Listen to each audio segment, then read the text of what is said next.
Hello friends, ఈ చెట్టుని Kosa dogwood అంటారు. ఇది చైనా, జపాన్ అట్లాంటి ఓరియంటల్ కంట్రీస్లో ఎక్కువగా పెరుగుతుంది.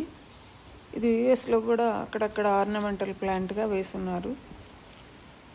ఫ్రూట్స్ అందంగా ఉంటాయి, చెట్టు మీద ఎక్కువగా కాస్తాయి. ఈ ఎడిబుల్ కూడా తినొచ్చు, కానీ పెద్దగా టేస్ట్గా అయితే పెద్దగా ఉండవు. నేను టేస్ట్ చేశాను.